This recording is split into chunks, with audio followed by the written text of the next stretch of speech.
Hello, one viewer. Can it really be so few? Perhaps it doesn't matter, because if it's good, if it's to the point, if it's relevant, then I guess most of the viewers will come after the stream is complete.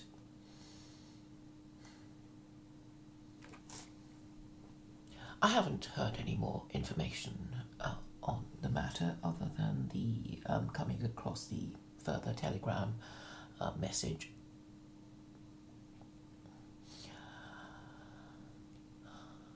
I haven't even checked Twitter, but I suppose it doesn't matter. What's important is that we analyse what is actually concrete and ignore the speculation. Although some people have been posting their accounts of what they think might have happened and what might have led to the accusations.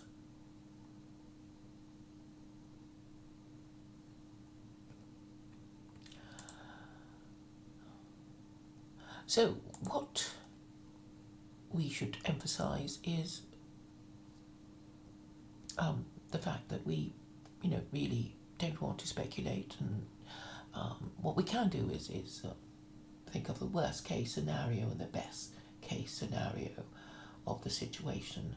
I don't think there's any suggestion that Millennial Woes has committed a sexual offence other than done something that would be considered embarrassing, but that's not a sexual offence, is it? But what is most interesting is the reaction to sexual impropriety, which must be so common in those circles. It is only to be expected that desperate men leading lives of quiet desperation would respond very keenly to the idea of bedding women who have come all the way, especially to see them when they are in a hotel where bed hopping is a distinct possibility. But it seems that these allegations made by these women were made before the conference in question. It's because nobody is saying anything clearly that makes it difficult to assess the situation. Of course, people will say that nobody has asked me to assess the situation, but it's irresistible, because you'll be thinking, well, what would I have done? What is tactically the most rational, the wisest one to take, and all that sort of thing.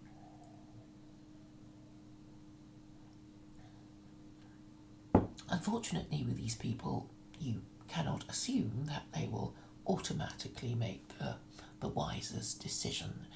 We have to remember that these are marginalised men in a marginalised movement who are from a class that is expected to suffer, really. So we can't expect these people to know instantly what is the best thing to do. We wouldn't expect them to have access to the best brains or even any kind of rudimentary legal advice. Now, let's assume that there is no legal dimension, but of course there is, because there's this suggestion that he might be guilty of a sexual offence, or at the very least might have been defamed. But these days, with our morals all over the place, what is immorality will go all the way to the Supreme Court and still not be decided. I don't think even academic philosophers can decide what our morality is, or even what our moral system that exists now is. So there's a everything's up in the air, basically. But you would have thought that tactically, faced with this kind of situation, you obviously you want to kill the story and get it over and done with. The BNP, of which I was a member before I was expelled. Everybody gets expelled from the BNP eventually, including its previous two leaders. So I think I'm in good company there. Expulsions were so common that people expected you to, what's even the expression, to sacrifice yourself and basically, resign before you're even expelled. And when I got into my spot of bother, I was, given the option, like, as if I would take it, like, well, would you like to resign before we expel you? And I said, no, I don't think I did anything wrong. I didn't break your rules. I'm not going to resign to save you the trouble of expelling me. I would like you, if you're going to expel me and state the reason. There should be an official one so that it's written. So, anyway, if you're interested, it does say on my blog, Voice of Reason, I reproduced the letter. But at least, you get an official reason. Because, of course, your reputation is at stake. And tactically, I've always found it useful to, wait for them to expel me. And then, and if they don't give the reason, I'll demand a reason. And that was what I did with the Conservative Party. Because really, you do want them to say why they no longer want you there. Very important, because otherwise your reputation will be mired in speculation, innuendo. And if you jump before you're pushed, then they never have to explain themselves. They'll say, well, we didn't expel him, he resigned. He must have done so for his own reasons. When people behave in a precipitate way, it suggests that they are panicked, which is probably not a good idea for men in politics to do, because it doesn't impress people, does it? So I can understand why the BNP, they would just expel members at the drop of a hat. Not even thinking for a moment that perhaps they should defend that member, because that member that's done valuable work. The automatic reaction would be to expel, as if they were lucky enough to have an unlimited supply of political talent, which of course they do not. We know how mediocre is the talent in our political establishment, and if you think that's bad, you should, look at the anti-establishment political parties. It is really so hopelessly low that, if you're not already in despair before you join the movement, you soon will be in a double, triple, quadruple kind of despair.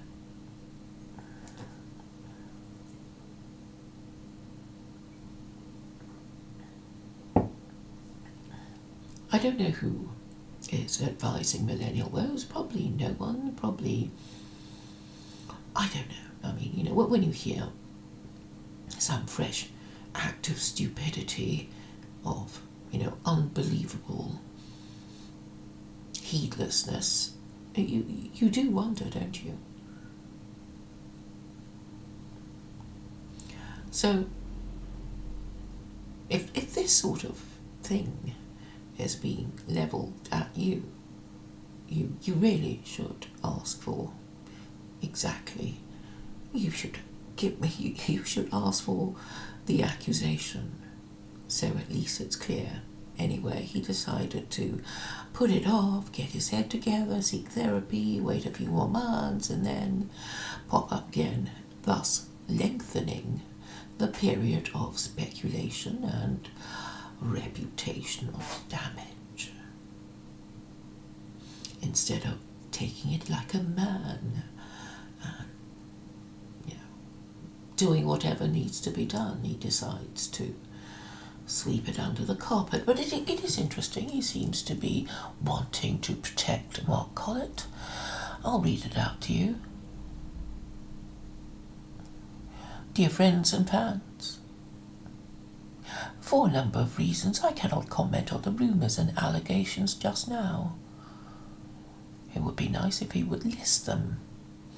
A few of them are true, many are not. I will address them in due course, but right now I need to step back and take care of myself. I would ask people not to spread rumours or speculate about anybody's motivations. It is natural that people are curious for details so that they can make up their minds, but these are very sensitive issues and we would respect the privacy of third parties who are involved. His accusers, presumably. I would also ask people not to attack Mark Collett or Patriotic Alternative. Further division in the movement is not helpful for anyone. I am very sorry for letting people down. I am far from being a perfect man, and recent events have highlighted a number of issues in my personal life that clearly need to be addressed. I intend to take some time away to actively work on my personal failings in a productive and sincere manner. Oh dear. When I return to my channel, it will be with an explanation of the various allegations as well as an update on my progress. So it sounds like it's going to take at least 3 months. It will be autumn, presumably, by the time he returns. Yes, well, I suppose he'd probably do another millennial, and that would be his kind of time when he would get most, well, what do you call it? His busy season. So really he's going to drag it on until the autumn while he sorts out his head. And in the meantime, it will drag on. Of course it will, because people are not going to stop speculating just because he tells them not to, right? People will want to know, they will demand to know, and if they don't have the information, they will make shit up. Right? You know what they're like. They're like children. Children that say, "Mum, tell me a story." Or they'll ask a question and then the parent might say they don't know, and the child will say, "Just make something up anyway, just to entertain me."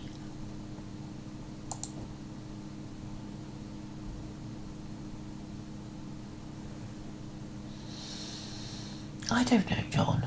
I don't know what he will end up doing, but tactically it's most unsound, isn't it, to drag it on? You want to kill the story.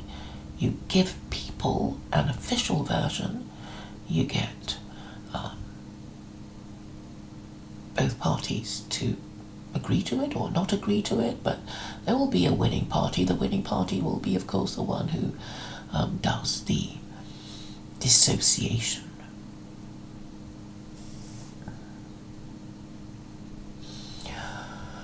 But from what I've read so far, there's nothing more to it than a date gone wrong. And what it has to do with Patriotic Alternative, I really have no idea. So basically, somebody he met before the conference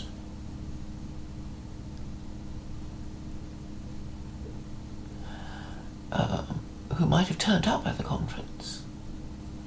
About what? Some allegation of sexual harassment that didn't amount to any sexual offence. It's like, well, he was a little bit creepy. He didn't, but he did stop when I asked him to. This is going to go on forever. People won't be able to stop themselves from speculating until you give them an official version of a story with sufficient detail to satisfy reasonable people. And then you can put the story to bed. But I understand that neither Mark nor Colin have access to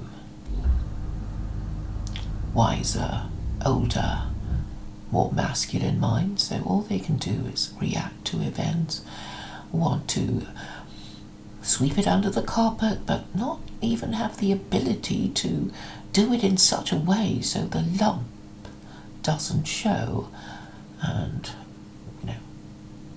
and remember not to trip over it. Why do I care? Well, I suppose it's when you see such terrifying examples of stupidity, and that you do worry. I mean, I don't have much expectations from these people, who I know are marginalised men in a marginalised movement who actually don't even have the guidance of an older generation. You know, these are men who've basically been abandoned by their fathers and by men in the generation previous to them.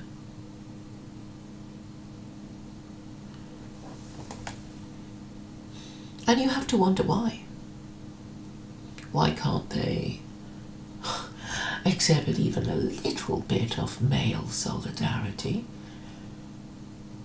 You know, so some woman came to your place, you fooled around, you wanted to go further, she changed her mind, and then she goes on about, well, you could have raped me, but you didn't, but you could have raped me and I could call the cops, or whatever, you know. So really, you know, apart from all this, you have to wonder the state of gender relations, that such a thing is increasingly more common now. If you have any kind of reputation to protect, then really you should just pay for a prostitute, shouldn't you? If you want that sort of thing, it would be safer. But unfortunately, this is not legal in the UK. Such is the hypocrisy of society here. Do they talk about these things, you know, on their streams about politics and religion and gender relations? No, they don't really talk about it. And I suppose you have to wonder about these women at these conferences. Do they add anything to the conference, or are they a terrible distraction? Perhaps they think it's, you know, the reward that, you know, yeah, we have this conference, we were in this hotel, and there will be women and we can bed hop, and that is the perk of being some alt-right YouTuber. But of course it's dangerous with all the potential for honey traps to be set up all over the place. But these men are really quite heedless. And they don't exactly stick up for each other, do they? So they are, you know, both sexually incontinent, morally compromised, and have lost the ability to reason. If you want to kill the story, you go out in a hail of bullets, I suppose. You take it on the chin, you walk the plank. You don't hang around whinging in some corner, cowering and gibbering at your defects of character that you will take a whole summer to address.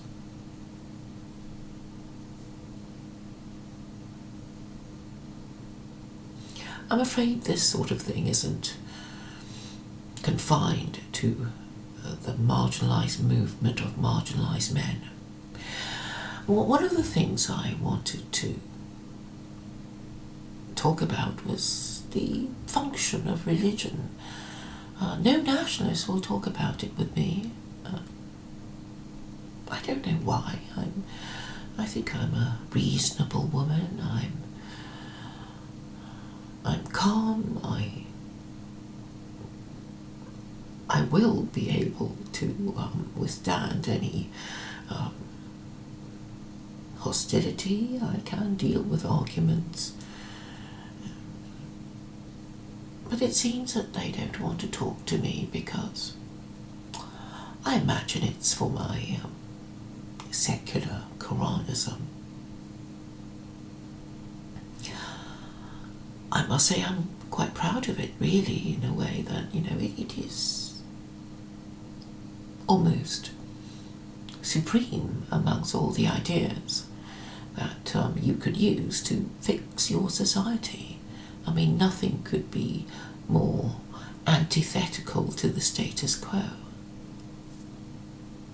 But I suppose it is for this reason that nobody will talk about it. The only thing they can say is how much they hate it. But to hate a proposal does not mean it is the wrong solution. I really think it is the only solution in order to bring Western nations back to good moral order. Our slide into chaos will be even more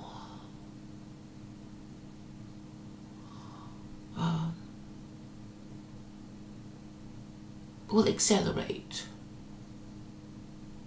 I think we all know that Western civilization as we knew it came to an end before the lockdown, and things are going to be different. And this means everything, including gender politics. And the particular silver lining I see from this is that it will put men on notice about the usefulness of having so many distracting females around who will only distract you and get you into trouble. And then you'll think, oh, these terrible Muslims with their terrible views of women and sex segregation. Obviously, women don't need to be around in these conferences, do they? But then Lara Towler is the deputy leader of Patriotic Conference. What does she do? She's just a comely Yorkshire lass who says nothing of any particular import. She talks about her family. She apparently gets into heated arguments with Mark Collett about the virtues of Yorkshire tea compared to breakfast tea or something of that nature. Of course, these men are not really serious. There seems to be a certain irony that I am more serious about these things than they are. So unfortunately, because they are just such a bunch of bumbling buffoons, nobody will ever take them seriously. The Jews and Muslims they're always complaining about, will laugh at their pathetic efforts to organize themselves. They will only be showing how atomized and how hopeless is the lot of most men. And I suppose that's why nobody above them will organise, will risk anything on their behalf. These men are they economically productive? Not really. Would women want to marry them when they could marry above them? Of course they would rather marry above such men. The women who flock to these conferences are probably women who don't really know how the game is. Well, they're probably, I don't think they're thinking of marriage, are they? And really ultimately the only signal of our value is whether somebody would willingly have children with us and stay with us for the sake of the children. And if all you have are people prepared to have casual sex with you, that's hardly the way forward to regenerating a degenerate nation, is it?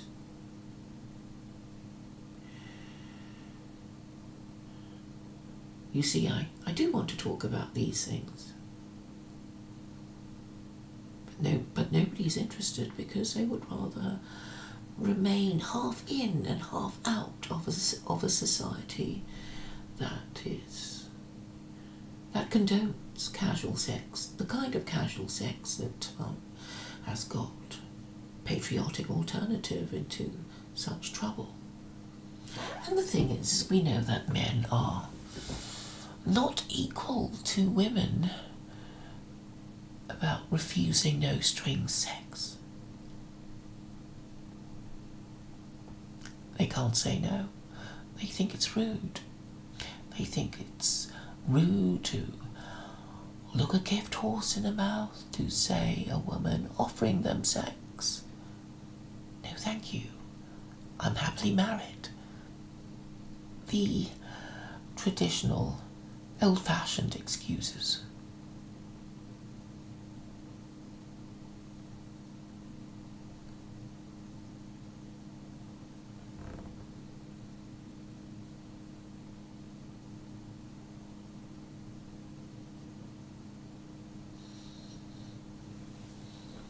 So, I think this incident has the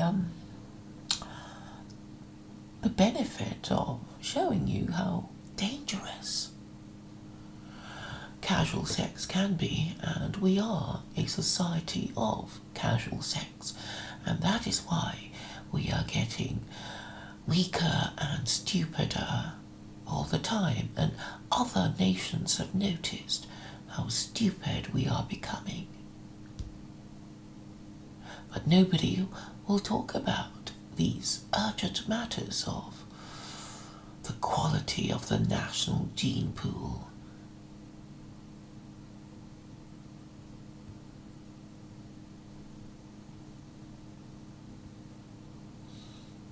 So if you don't support marriage and you support the availability of cheap casual sex that's going to blow up in your face, then I don't see how you can be said to be acting in the national interest. You're really saying you don't care. You're going to enjoy cheap casual sex until you're no longer able to do it, whether when nobody will do it with you, or when you're too old to want to do it. I think you already know it's unsustainable. The point is, well, even the COVID-19 death rates is pretty telling. The higher death rates in the West are an interesting contrast to India, isn't it? So we already know that the virus attacks people, older people. The West has more old people. They put a lot of them together in their care homes, so they die like flies. So more of them die, so you get higher rates in Spain and Britain and America. And surprise, surprise, very few people died in India. I was expecting a much higher rate. It's possible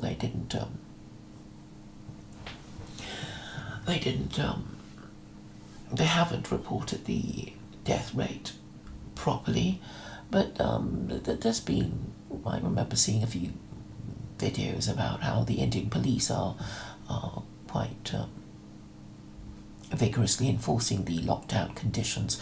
I don't know really, but if you want to make a generalization of the different death rates of different countries, the fact is that the West is a senescent society, getting older. And this explains the higher death rates. And why is your average age getting higher? It's because fewer people are having offspring, and naturally that would make the average age go higher. And this, I put it to you, will have an effect on the national character, there probably is no possibility of revolution if you're all, 40. And the average age in the West, in America, in Britain is 40. And it means that you will be thinking in the way that a 40-year-old would be thinking. And if women have more power than men, then the national character of Britain is the personality of a 40-year-old unmarried mother. And she's going to have her preferences prioritized. And you're not going to have any kind of revolution under these conditions. You might have a chance of it if, the average age was 25 or 20, then you'll get these reckless young men doing what needs to be done.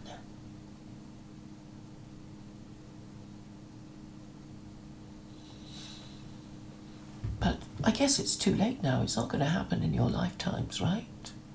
You've got to accept the situation. And the people who wanted the younger generation are just not capable of organising themselves because they have no access to the guidance or wisdom of the previous generation, because most of them have never met their fathers.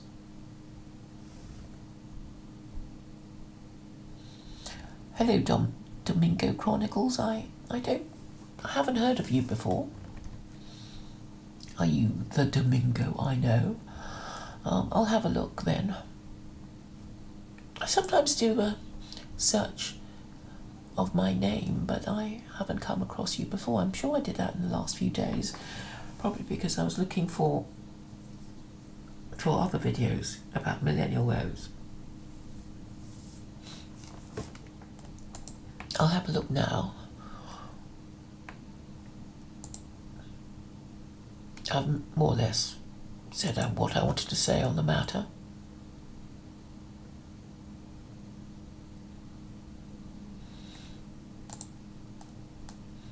And, I just don't think these people are going to, ever get what they want. It's very sad, and they've been, basically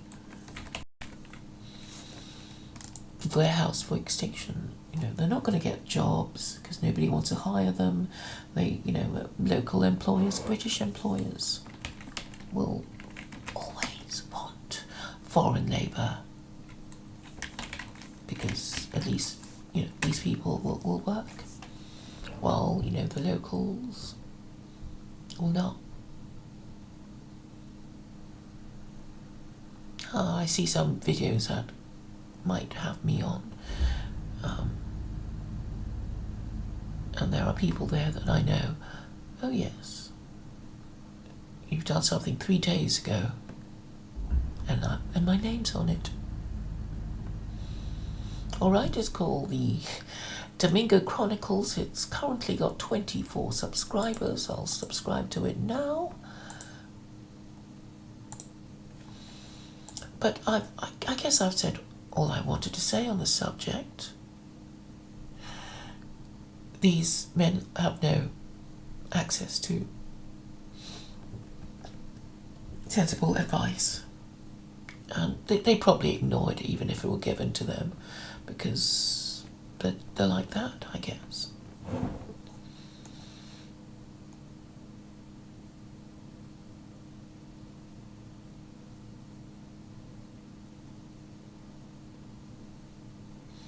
Benton Cluster, you're quite funny, aren't you?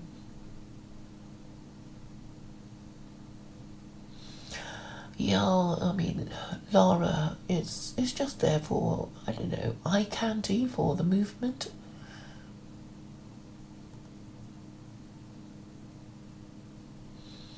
You see, everything's been feminized and hopelessly infantilized. That they are really, lost boys.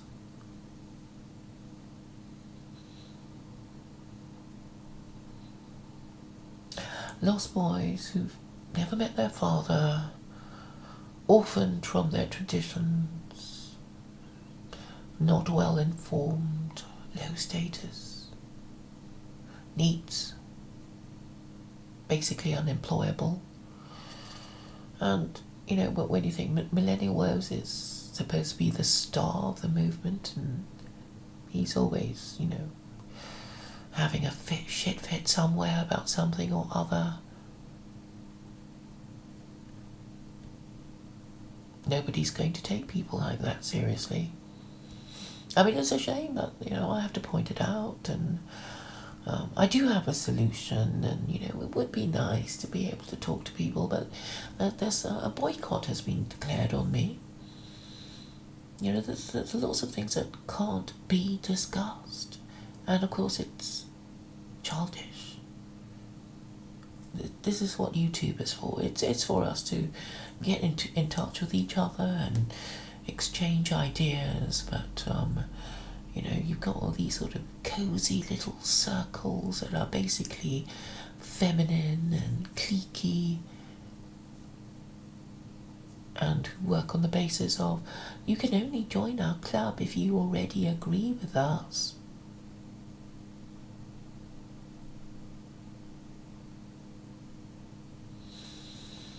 So this so-called British sense of fair play is no longer around. And from the way they're behaving, power is only to be abused. They're not in touch with, their legal traditions either, since it almost went without comment that, we still don't know what he was supposed to have done. But apparently he's guilty because of what Mark Collett said. So we don't know, it was just an act or what.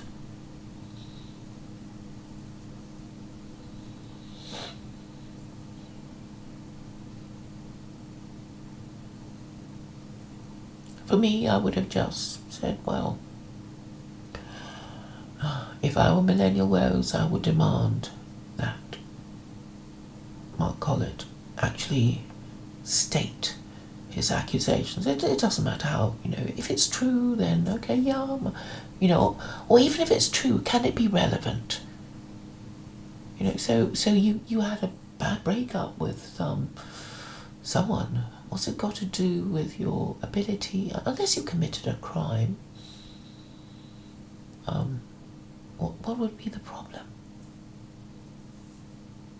Anyway, we don't know, and we shouldn't speculate, but what we know is that it has been very badly dealt with, and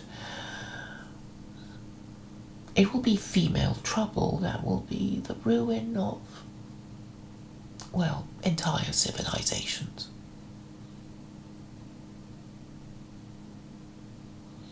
Hello, Judas. Well, you're quite right, of course, that Christianity is a false doctrine. I would say it's actually illegitimate because it goes against all the, well, 2 of the 10 Commandments anyway. Oh dear.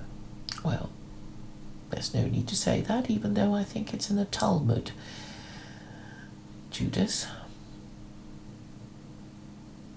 Well, I don't think people on the live chat would mind, simply because most Westerners are post-Christian, and they don't seem to realise that all societies need a religion, at least effective at maintaining minimum standards of sexual morality. And it would be nice to be able to discuss this with somebody educated, honest and rational, but I don't think I will be able to find anyone like that in the whole of the entire West.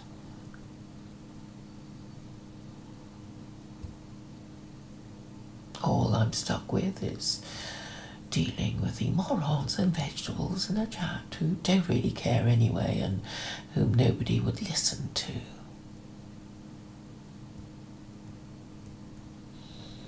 So, thank you for coming by. I hope it made some sense. I won't go on for too long because I'll just be repeating myself. So, goodbye and talk to you again soon.